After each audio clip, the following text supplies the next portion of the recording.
A very warm welcome to everybody, and thank you very much for coming along today and joining in Sarah and my webinar. Yeah, morning guys.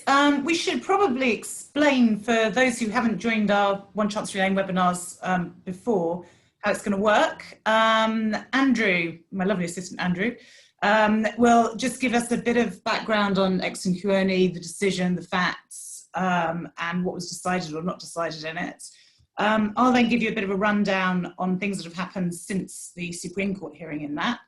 And then we will have a bit of a chat if we have time, and with your contributions on how we see the future going, whether or not Ex and Kuoni is still good law. I don't think there's anyone working in this area still around who doesn't know what my views on Ex and Kuoni are, because I've been talking about it for some years now. But we'll have a chat. I think Andrew and I take slightly different views about it actually, so that'll be quite interesting. As we go through, if you want to ask any questions, you will see at the bottom of your screen there's a Q&A. So if you have questions that you'd like us to answer, if you put them on the Q&A, that would be great. We've already had quite a few questions in from various attendees before the webinar, and we've attempted to answer those during the course of what we're going to speak about. If you want us to answer further questions, or if anything occurs to you during the course of the webinar, we'll of course be happy to do it as we go through. If you want to use the chat function, if you can't hear us, or if there are technical problems, or if you just want to say hello, then if you put it on the chat, then we can differentiate between chat and questions. So those are the buttons at the bottom of the screen. We should also tell you that it's being recorded, and that the link to the webinar will be available afterwards, probably tomorrow. I think Emma will send it to you, and it will also be made available on our YouTube channel, which is where you can find the recordings of all the previous webinars. I think that probably covers everything we need to cover in terms of housekeeping. So if I just hand you over to Andrew to kick things off. Thanks, Sarah. And can I just reiterate, please do use the Q&A while we're going on. We'll do our best to monitor it while we're speaking in a triumph of multitasking. So, you know, if you do ask a question when it occurs to you, we may try and answer it as we're going on. Otherwise, we'll try and answer them all at the end, assuming we've got time. We will be sending out the slides at the end as well via Emma. So we certainly will share them with you. And so, yes, Ex and Kuoni. Well, I think it's worth reminding ourselves about the facts at the beginning, because this is really quite an extraordinary case, and in many ways, quite a sad and rather horrific case, really. It concerns a sexual assault on the claimant, which happened while she was on holiday in Sri Lanka, of course, on a package holiday with Kuoni. The facts of how this came about are pretty unusual. The claimant was on holiday with her husband. They'd been drinking in the bar until 2 a.m. They then went back to their hotel room. The claimant's husband was sat outside when somebody who was a hotel electrician approached the claimant's husband, and they shared a drink and a cigarette. The claimant and her husband then proceeded to have a bit of an argument. Apparently, people in a neighbouring room were making quite a lot of noise, and the claimant wanted to move rooms, and her husband thought it was best to wait until the following day.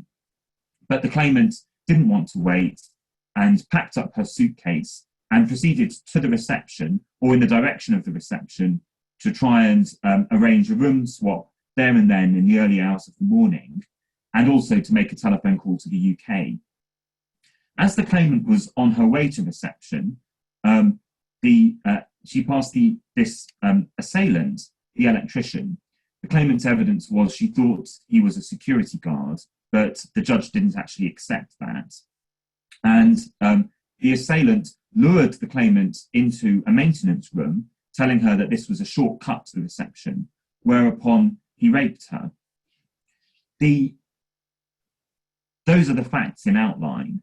And as you can imagine, the consequences of the sexual assault were extremely profound, and the claimant's case was that they had an ongoing effect on her life, causing her to have psychiatric injury and lots of losses resulting from changing jobs and various other things. Well, at first instance, we've got a judgment that the claimant succeeded in proving that the sexual assault had happened, which she had to prove. But the judge made some findings which were quite adverse to the claimant. He found that she was very drunk at the time of the incident, which wasn't the claimant's evidence. The claimant's evidence was that she'd had something to drink and but not that she was very drunk. But the judge found that she was very drunk. He also considered that her evidence about the circumstances surrounding the attack were at times both confused and contradictory. And perhaps most damning for the claimant, as I hinted at before, the claimant said she thought that the assailant was an electrician, but the judge didn't accept that, and in fact found that this part of the claimant's evidence was essentially an embellishment to bolster her case. So I think it's possibly fair to say that the result of the case has something to do with the judge's view about the evidence as a whole, and it may be that a lot of the judgment actually flows from that. And perhaps it's not surprising that the claim didn't succeed, bearing in mind that. But the reason that the claim didn't succeed at first instance is the judge held that at the time that the assault happened, the attacker, the electrician, wasn't undertaking any of the duties that he was contracted by the hotel to do. He was a hotel employee employed as an electrician, and the judge considered that it wasn't any part of his job as an electrician to take the claimant to reception, and that he was acting completely outside the scope of his employment. The judge went a bit further than that, though. He held that the assailant's role as an electrician wasn't part of the services which the defendant tour operator had contracted to provide as part of the holiday. So his work didn't fall within the contract between the claimant and the defendant. And in any event, that there wouldn't have been vicarious liability because the wrongful conduct wasn't sufficiently closely connected with the claimant's job as an electrician for it to be held to have been within the course of his employment. So having found that what happened fell outside the scope of the holiday contract, and that was sufficient to dismiss the claim, but the judge went further than that, and of course, Overter, he also held that in any event, the statutory defence under the package travel regulations would have been made out on the basis that what happened here was an event which Kuoni could neither foresee or forestall. Both Kuoni, I should say, and the hotel, on the judge's findings, couldn't have foreseen or forestalled what took place. Well, the claimant duly appealed, and we have a leading judgment by two Lord Justices of Appeal with a very strong dissenting judgment from Lord Justice Longmore. And by way of summary, the majority in the Court of Appeal held that the sorry, I've just realised I haven't been advancing the PowerPoint. And there we are. There's the brief facts of Kuoni.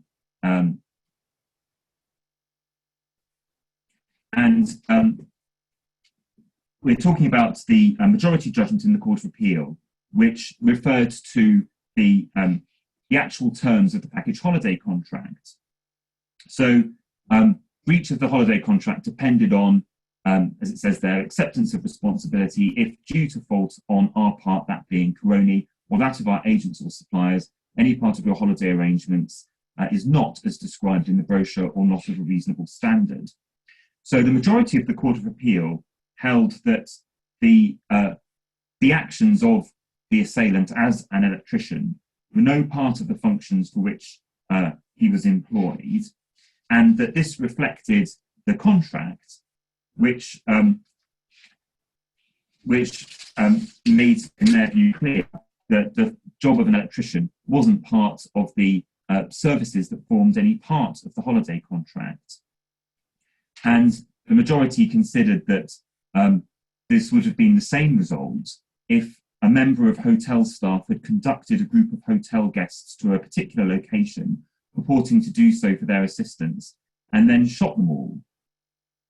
And the majority of the Court of Appeal were happy to reach this conclusion, notwithstanding they recognise that the underlying purpose of Regulation 15 of the Package Trouble Regulations was to provide the consumer with a direct legal recourse against the package holiday operator for failure in the provision of the promised arrangements to a reasonable standard.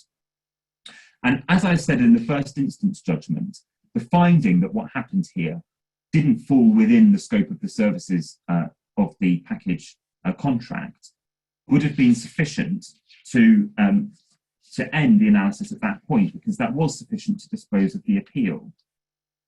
But the Court of Appeal have gone further than that. And if I fast forward in the PowerPoint, I'll show you. The Court of Appeal, notwithstanding finding that these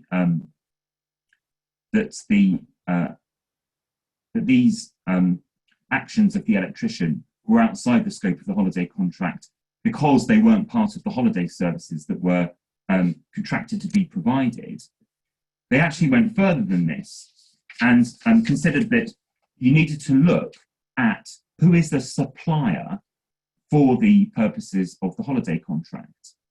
And if you look at the slides here, we've got the first bullet point, which I referred to, which is that the electrician's actions fell, in their view, outside the scope of the holiday contract. But furthermore, they held that the tour operator was only liable for the acts and omissions of its direct supplier, which is to say they considered the hotel and not of their staff. And this is, I think it's fair to say, the most controversial part of this decision, because it immediately raises a question. What happens here in a case, say, of operational negligence by a member of the hotel staff?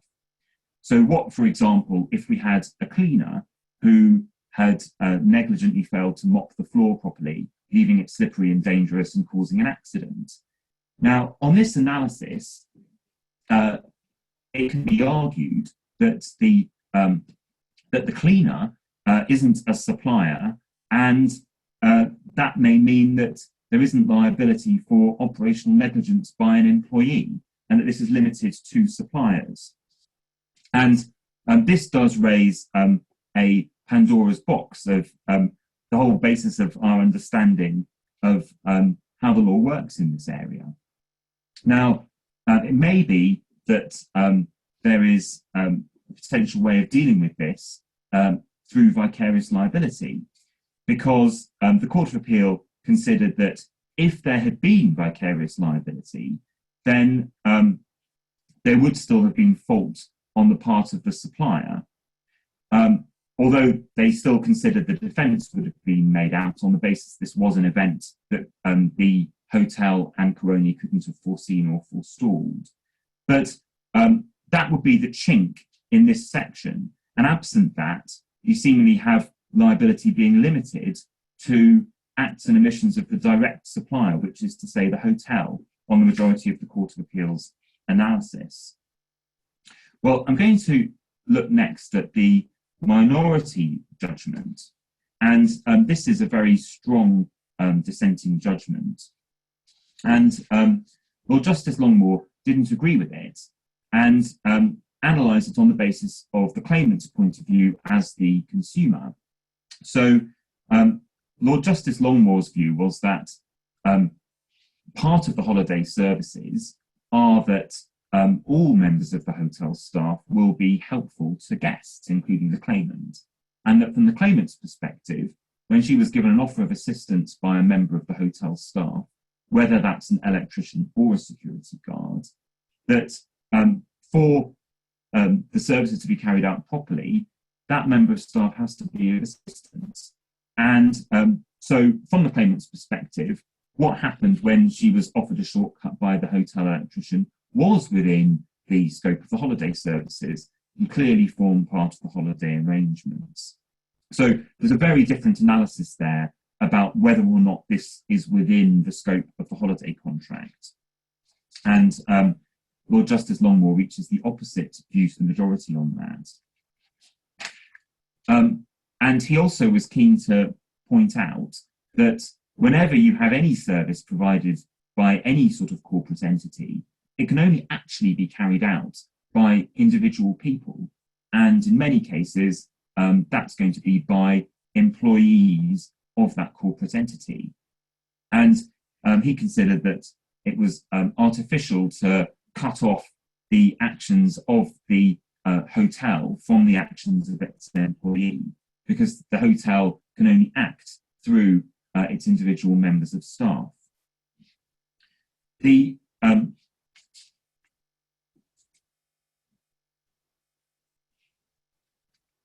Now, this is where we have really got to with the decisions here. We've got Lord Justice Longmore saying this is within the scope of the holiday contract. So, and it seems to me that's the main reason why the majority dismissed the appeal. But on this analysis, you'd still have the question of the defence.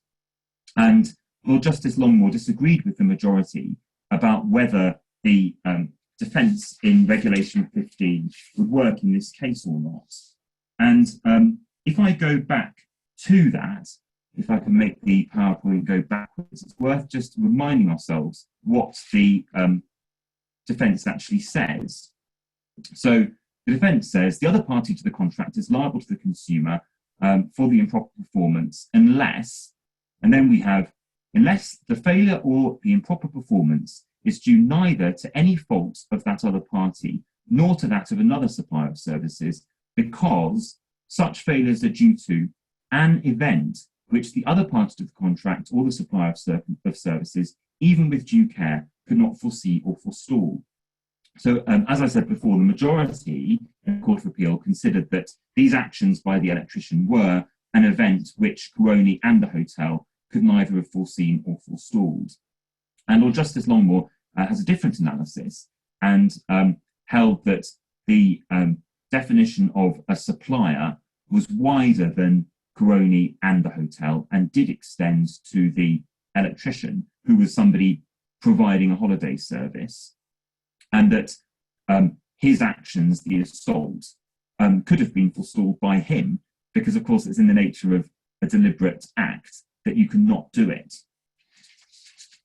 Now, this takes us to what happened next in the Supreme Court. And again, if you bear with me while I fast forward to the PowerPoint.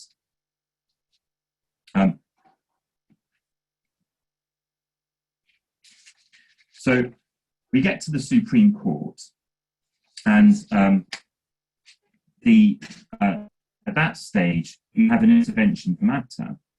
And ABTA's intervention has a sort of tacit acceptance that there's a problem with the analysis in the Court of Appeal, and that the definition of supplier being limited to only the person who the tour operator has a direct contract with would be too limited. And ABTA made submissions saying that supplier is wider than that, and it extends to subcontractors, independent contractors, and so forth. However, their submissions are that supplier only goes so far as to people for whom there is a contractual or vicarious liability. So on ABTA's submissions, we'd have to look at the law relating to vicarious liability, and we would need to look at the local law relating to vicarious liability. So for the claimant to win in this case, it would have been necessary to have expert evidence about what the Sri Lankan local law says about whether or not the hotel would be vicariously liable. Now, in fact, the judge did make findings about that and found that there wasn't any difference between Sri Lankan and English law on that matter. But that potentially raises quite a can of worms, because if in due course the Supreme Court were to agree with that, it would mean that in operational negligence cases, like, as I was saying, the instance of the cleaner and the defective floor mopping, you would probably need to have expert evidence about vicarious liability. So in a sense, vicarious liability might become the new local standards, where a battleground at trial is whether or not the claimant has proved that there's vicarious liability under local law, which would be a whole extra level of complexity.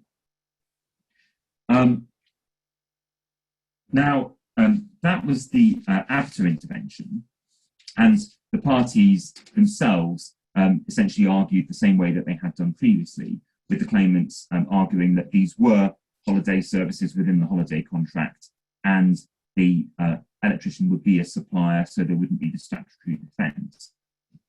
Now, the Supreme Court's response to this is to make reference to the Court of Justice of the European Union. And it's quite interesting to see that the basis of the reference assumes that the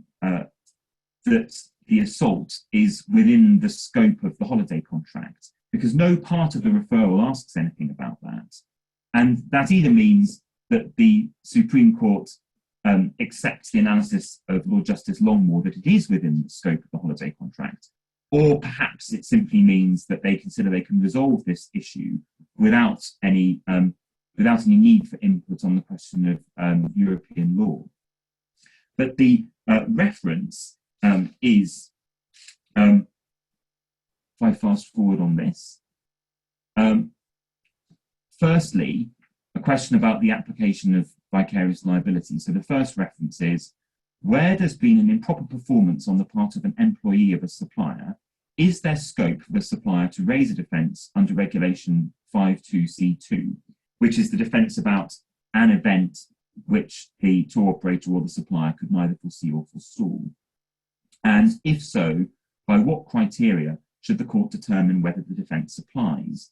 So that's the first part of the reference. And then the second part is on this issue of supplier, which is so controversial in this case. So the Supreme Court has asked the Court of Justice of the European Union whether an employee is a supplier of services within the meaning of the regulation. Their question does really focus on this for the purposes of the statutory defence. And the referral remains outstanding. And at this point, I'm going to hand you over to Sarah, but just to warn you, I'm going to be keeping in charge of the PowerPoint with potentially foreseeable results. So I'm going to mute myself now and hand you over to Sarah. Yeah, I've been very good about muting myself while you've been talking, Andrew, but I have been unmuted in the chat and the Q&A, and you'll see that I've been sledging you as you go through, and perhaps more accurately, sledging the Court of Appeal and Supreme Court. Thanks for that support, Sarah, much appreciated. You're welcome. I mean, it's not a criticism. Actually, I'm not sledging you, and I'm not actually sledging Kuoni either, because I think this result is a stonking good result if you're a tour operator. I think it's wrong, and I think it's also obviously wrong, and I think the Supreme Court ought to have said so. And by making this reference, I think they've just added to the confusion, because Ex and Kuoni remains good law, it remains binding. It is noticeable, however, that tour operators tend not to rely on it in their defences. And I think, as Chris Deacon said, it's such a far-reaching decision that you would expect to see all package travel defences featuring reliance on Ex and Kuoni if it was rightly decided. I think I've seen it pleaded once or twice in a defence. I pleaded it myself once or twice in a defence, but it's not as commonly pleaded as you would expect it to be if the consensus was that it was right. I think the fact that hardly anybody pleads it as a defence is reflective of the fact that we all think it's wrong, actually. But we're going to have to wait for that. I asked Phil Banks from Owen Mitchell, who is the person who's got charge of Ex and Kuoni on behalf of the Claimants, what the position was with it yesterday. And he sort of gave me what can only be described as an eloquent shrug and said, well, we're still waiting. So we're still waiting to hear what the European Court of Justice is going to make of it. And we could be waiting, we will, I imagine, be waiting until after we Brexit. So depending on what happens with transitional arrangements after that and the deal after that, it could be that Ex and Kuoni just becomes a footnote. But we'll have to see. I actually think, and Andrew I think agrees with me unusually on this topic, that Ex and Kuoni may become a footnote in any event.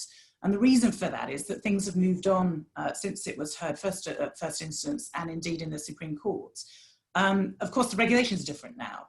So Ex and Kuoni relates to the original package travel regulations of 1992. We now have the second iteration of that, the package travel and linked travel arrangements 2018. And Regulation 15.2 and the defence are both slightly different under the new regulations. We've also had some case law on vicarious liability within our own jurisdiction, which has kind of made even more of a mess of the law domestically as well. So there have been a number of developments which I think are relevant.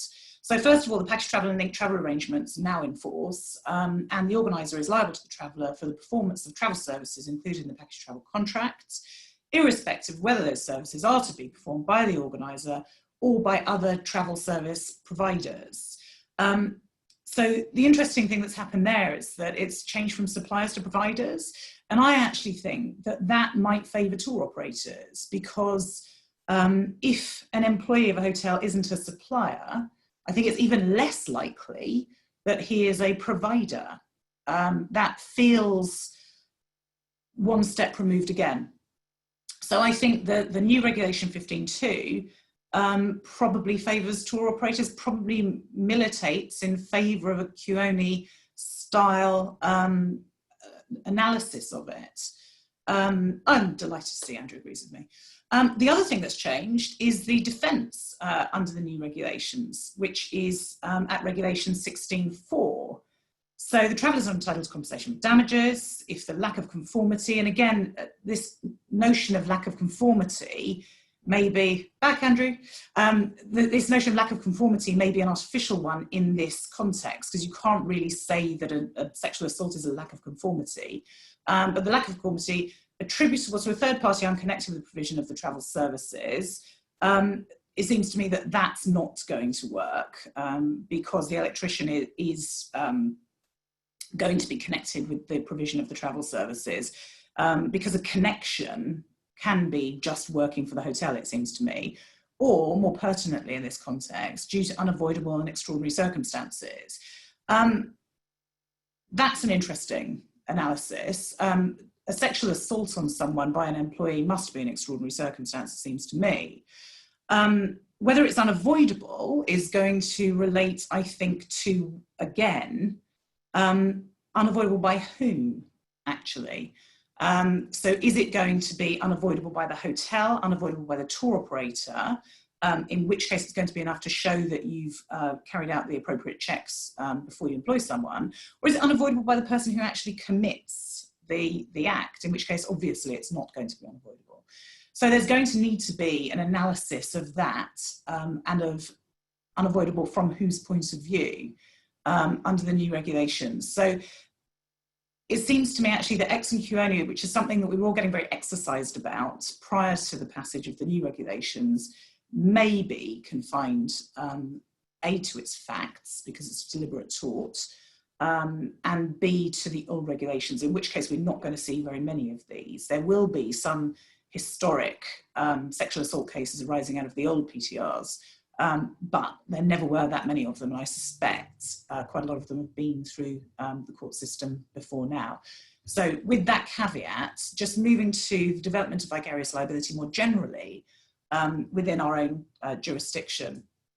So the first thing that happened after Ex and Kuoni was decided was that the Court of Appeal decided a historic sex abuse case, which again was a pupil-teacher relationship.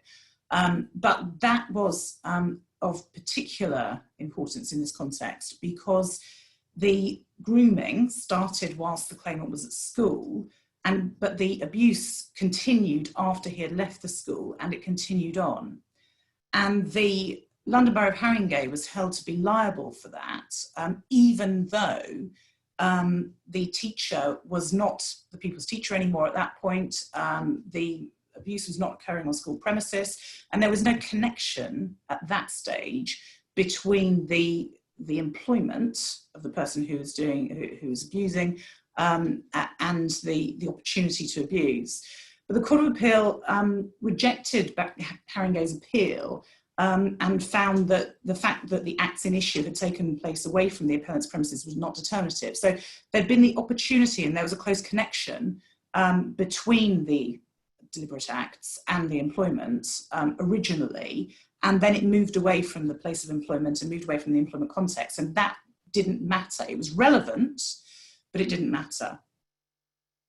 So the next case that then came along, and we've had quite a few recently on vicarious liability, is the Morrison Supermarkets. So there were two vicarious liability decisions decided on the same day, which was, I think I'm right in saying, 1st of April of this year.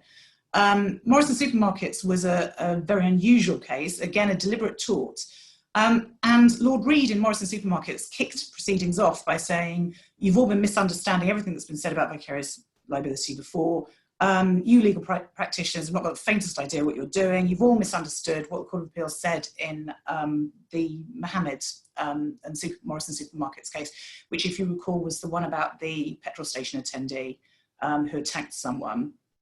And Lord Reed said, all of you have misunderstood that decision, including the Court of Appeal below in this particular case, and you've all got it completely wrong.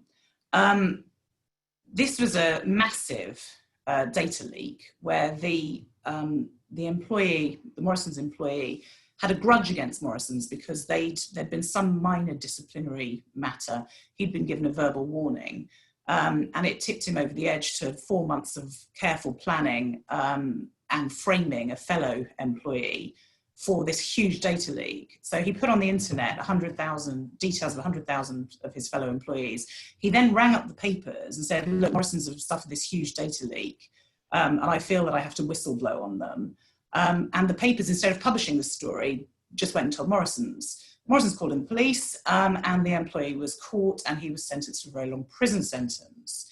At first instance on appeal, it was held that Morrison's was vicariously liable for the data leak. So it was a big group action, and over 9,000 employees sued Morrison's for the data leak and breach of privacy. And it was held that Morrison's was vicariously liable for it. And the reason for that was that the reason the employee had their data in the first place was that Morrison's had given it to him so that he could audit it. And he was supposed to then send it on to, I think, KPMG. But as well as sending it on to KPMG, he also published it. So at first instance and on appeal, the judges, the Supreme Court held wrongly, the judges decided that because there was a close connection with what he was supposed to do with the data, and because his employment had given him the opportunity to gain access to the data, Morrison's would be vicariously liable for the leak. The Supreme Court allowed the appeal and held that his motivation in wanting to harm his employer was an important consideration. And that was something that we hadn't thought was the case, because in Mohammed and Morrison's in the Court of Appeal, Lord Justice Toulson had said motivation is not important. And the Supreme Court held in this case that when Toulson said that, he didn't mean to say motivation is not important. It's a slightly confusing paragraph in the judgment because it effectively says, oh, well, as everyone knows, that's not what Toulson's saying at all. And then it quotes him saying motivation is not important. However, so our own domestic law on vicarious liability now says that if the employee is motivated by a desire to further the cause of his employer's business, it is more likely that they are going to be vicariously liable for what he does, albeit wrongheadedly. If the motivation of the employee is to harm his employer's business, and this was the grudge data leak, that motivation is important. So it's a slightly odd one. The other case that was then heard on the same day as Morrison Supermarkets is Barclays Bank and various claimants, which also moves the law on as well. And Barclays Bank and various claimants is a case involving 126, I think, claimants claiming against Barclays Bank for the acts of an independent contractor. And that's quite relevant in our ex and Kuoni context because the claims failed because the doctor wasn't employed by the bank and was not in a relationship with it akin to employment. So where you have an independent contractor carrying out duties, the employer, inverted commas, is not going to be vicariously liable for that. That was, again, a historic sex abuse case. So we've moved on in the law since Ex and Kuoni was decided. But is that going to be relevant? We have to ask rhetorically, because is it our own law of vicarious liability that counts, or is it going to be the foreign law of vicarious liability? And so it leaves us at the moment in a situation with these most recent cases where domestically we have a situation where the tortfeasor must be an employee or a relationship with the defendant akin to employment, cannot be an independent contractor, which might be relevant in some circumstances in holiday claims. The tort must have been committed in the course of the tortfeasor's employment and motivated by a desire to further the employer's business, or at least not motivated by animus against the employer. But there's a grey area between those two opposites, I think. And the tort may have been committed, we now know, outside the employer's premises and working hours. And so if you have a situation where you often get with sexual assaults, where somebody in the entertainment team has got to know the holidaymaker because they're working in the entertainment team or as a representative of the defendant in the hotel, but then they go outside the hotel, for example, that's going to be relevant. And there is some American case law actually to the effect that a member of crew on a cruise ship who goes off the cruise ship and takes one of the passengers clubbing and then raped her, the cruise operator was liable for that, even though the tortious act was committed outside working hours, off the cruise ship, off the premises, and with no possibility of control over that crew member at the time that the tort was committed. So, and we look as if we're going in that direction as well. So that's quite interesting and maybe of importance and relevance to us when we look at the wider application of Ex and Kuoni. So what questions have we still got left with Ex and Kuoni? We've got a situation where the package travel regulations are different now. So there's two different basic regulations, and the defences are different too. We've got a situation where, yeah, there we are. That's both of them together on one slide, so you can see the differences now. That may or may not be relevant. We've got a situation where we don't know what the answer is because the Supreme Court said, oh, it's all just too difficult, we'll send it off to Europe. And we've got a situation where it may be necessary to have foreign law evidence of vicarious liability if Ex and Kuoni is right. And I think that was something that ABTA didn't shy away from, Andrew. Yes, that's right. They said that would be the case, and that we're used to having evidence about local standards, and that it wouldn't be any more complicated to have evidence about vicarious liability. I'm very sceptical about that, because we all know what a minefield that can be, and how many cases you end up just having quite a big debate about whether or not the claimant has proved the local standard. And imagine if you had that, and also has the claimant proved vicarious liability. And imagine there are some countries where it's extremely difficult to get good quality local standards evidence. And I can imagine that would be even more difficult if what you were trying to do was get legal evidence about vicarious liability. The only thing that might make it slightly easier is it would always be a lawyer who was providing this, who hopefully would have more of an idea what was actually required for the court than local standards evidence, where sometimes lawyers do reports and sometimes engineers do, and certainly engineers don't always understand quite what the purpose of the expert evidence is. But to my mind, having to do this in so many cases is going to be an extra level of unnecessary complexity and cost, because it would apply in low value cases too. A simple slipping case, if we were talking about the cleaner, you'd have to have evidence about whether the hotel was vicariously liable for the cleaner. Yeah, I think that's right. Chris Deacon's saying because the package travel regulation 15 imports this sort of concept of vicarious liability, but it's a different concept. So it's a statutory creature, not a common law creature. So he's asking, surely the authorities on common law vicarious liability are not relevant, because the package travel regulations, of course, come from a European directive. So it's only quasi-vicarious liability. It's not common law vicarious liability. But I think the answer to that may be, well, ABTA certainly felt and conceded that it would be common law, albeit foreign law, concepts of vicarious liability. It's not a freestanding regime in that sense. And however, this is a regulation which applies in many other countries, and many countries which don't have a common law tradition, and they struggle with this being interpreted based on an English common law concept of vicarious liability. So I think there were big problems with that analysis. One thing that I really wonder is whether part of the problem is that this is my tuppence worth, by the way, perhaps there's a soapbox point, that maybe we've been focusing on the wrong defence here.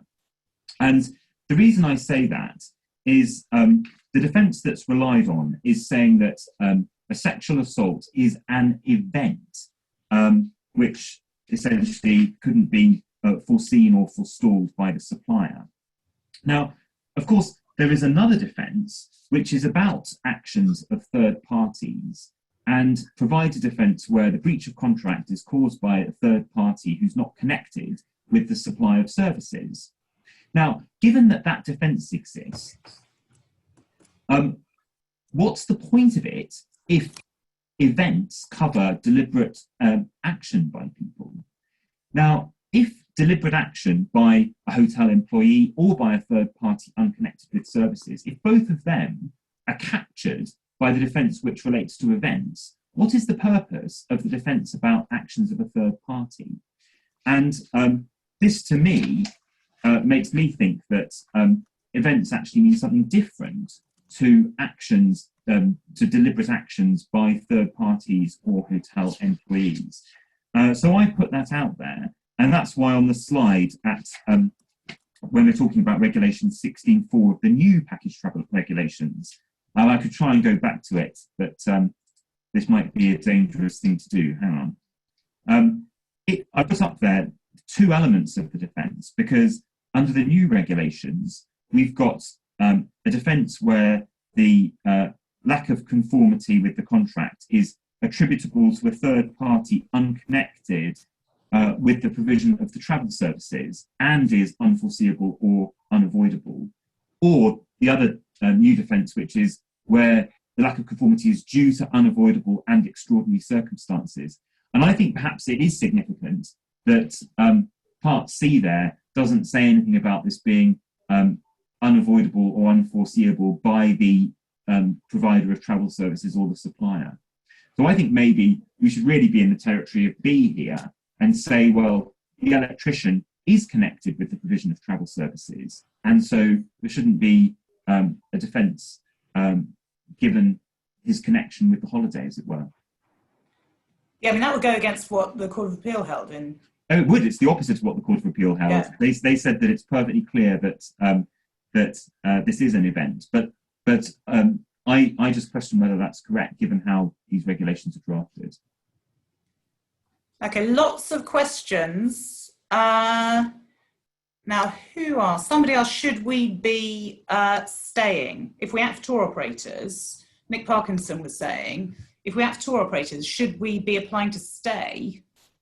Or maybe we should, if we act for tour operators, maybe we should be trying to hurry things through before XMP is overturned.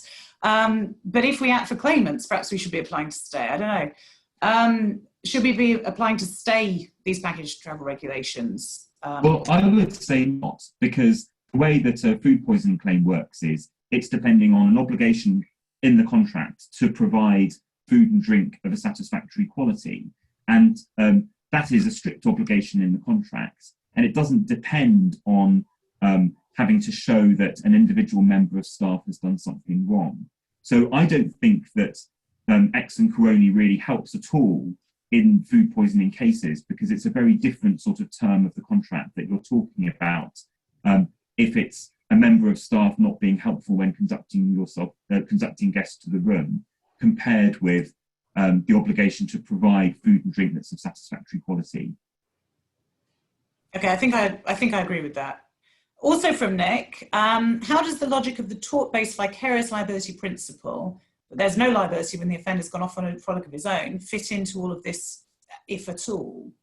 So is it not the case that Longmore's correct to a point? The electrician was acting within his role of duties for the hotel whilst navigating.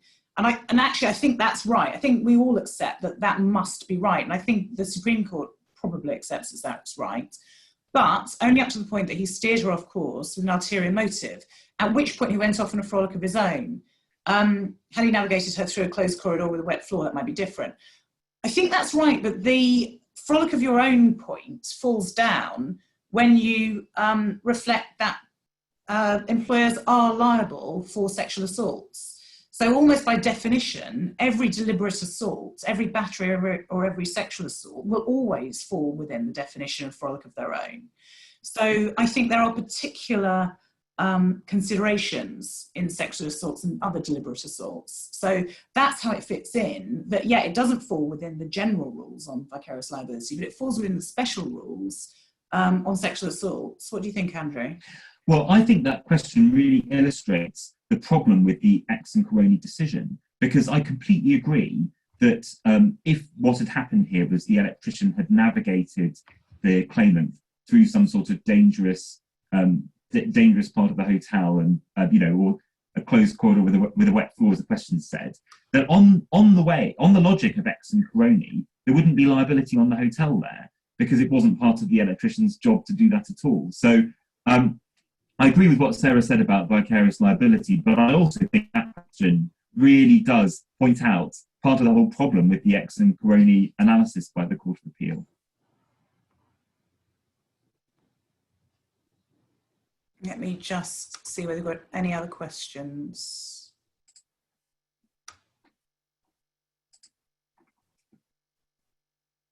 I don't think we do. Any other questions from anyone? So Darius is telling us about a first instance decision about the operator of a barge and crew member still contractually attached to the ship.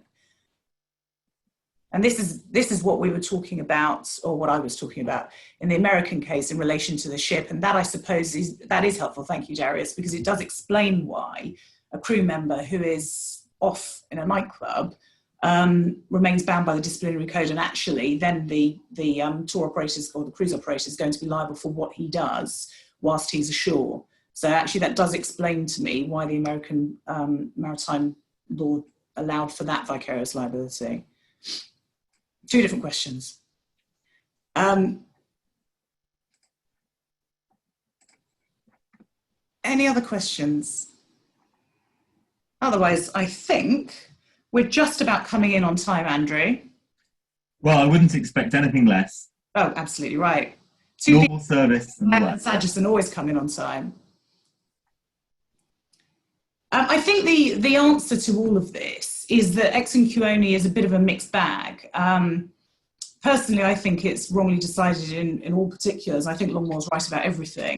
But certainly I think it is perhaps a bit more nuanced than I had initially thought.